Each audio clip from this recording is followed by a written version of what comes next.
That's the last one. Good job with these pictures, Rivers. We're one step closer to preparing a counterattack. I'm starting to see why Skynet isn't so fond of you. Now get your ass back to the shelter.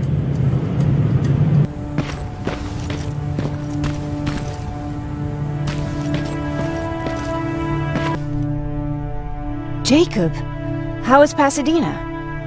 You know what? Forget I asked. I don't want to know. I'm just glad that you're all right. And how are you doing? I guess I'm a little nervous before tomorrow. Aren't you curious about what happened in Pasadena? No. I think I'd rather keep that place in the past. Actually, I have a confession to make. I've never been outside of Pasadena until now. Can you believe that? How's that even possible? With all the people constantly stopping by, there was always plenty to do at the house. I did my traveling through pictures and postcards that wanderers brought with them. My favorite had a little flamingo drinking water from a lake on it. Its long red neck curved like a snake. Patrick's mother gave me that postcard. It's funny how I never met my mother, but I was around to see Patrick's leave him. I thought Patrick was your brother. In our house, we were all brothers and sisters. But me and Patrick, we've always had this special bond. Felt what the other one was feeling. We'd even get sick together. I remember the day Patrick's mom brought him in. They were both tired and dirty, so we took care of them. Patrick was crying a lot.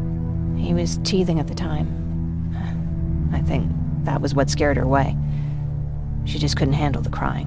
How was she? I loved her. For the time she was with us, I liked to pretend she was my mother, too. After she took off, I was devastated. But my father said, "You need to grow up. You have a brother now." So I burned the postcard. The little red flamingo flew up in flames. And I promised myself I'd never be weak again. But I guess we all need someone we can be weak with sometimes, don't we? I never asked you. What are you planning to do tomorrow? I've been meaning to tell you earlier, but I panicked. And that's because I decided to go with Ryan. We'll find somewhere safe, away from all this. You have to understand, I need to do what's best for Patrick. I'm his big sis. I need to protect him. I haven't told him yet. He'll be devastated leaving you and Aaron, but I think it's for the best.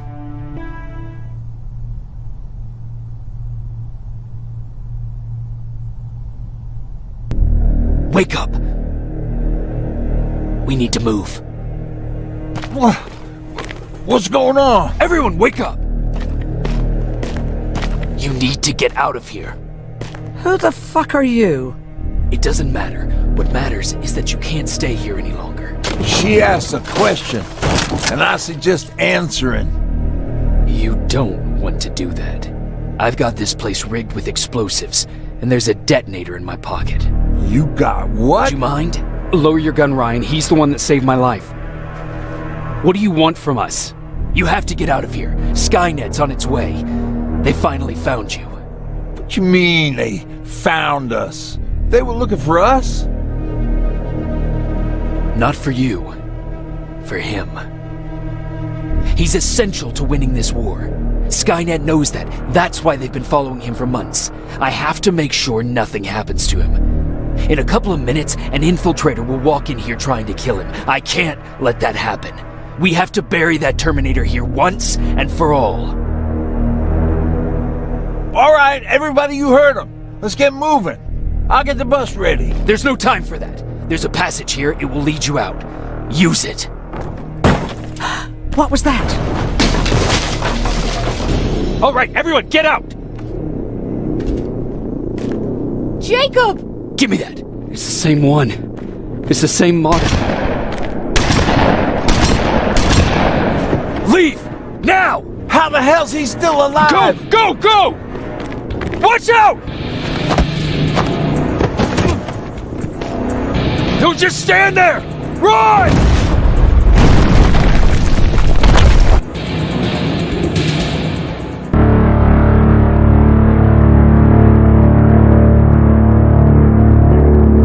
Baron, listen to us. She could no longer deny that this infiltrator was a real threat. She decided to take everyone in, on her terms. The shelter was on high alert, but thanks to the intel I gathered in Pasadena, we slowed the advance of the Annihilation Line and gained some time. Just enough to start preparing the counterattack.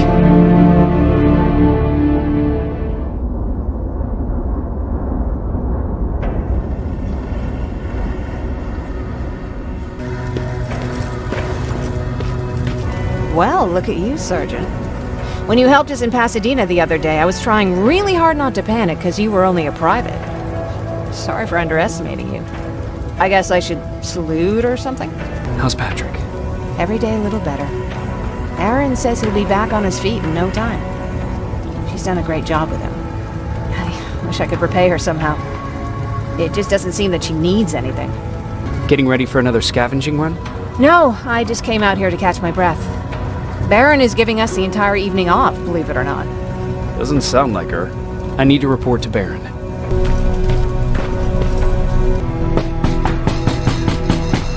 Rivers, DN 46890.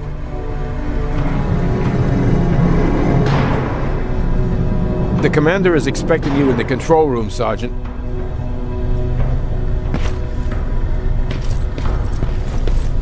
Maraschino cherries again. Are you alright? Me? Honey, I'm about the most well-adjusted person in this goddamn place. It's the others you should be concerned about.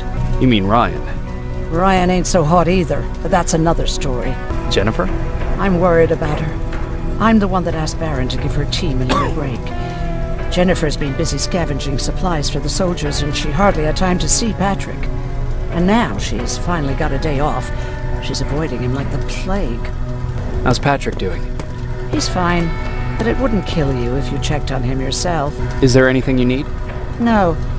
I have to say the Resistance is pretty well supplied. Don't tell me you miss running errands for me. I don't believe that for a second. And what about something other than medicine? Honey, I'm not shy. I'll let you know if I need anything, okay? But thank you for asking. Take care. How are you doing?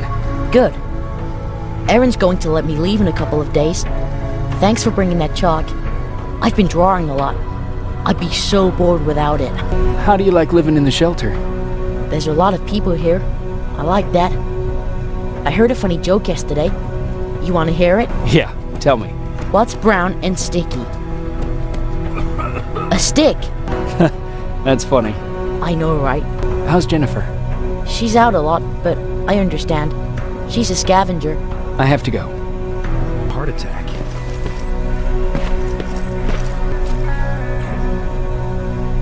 You wanted to see me? You're finally here. Good. I have a special task for you.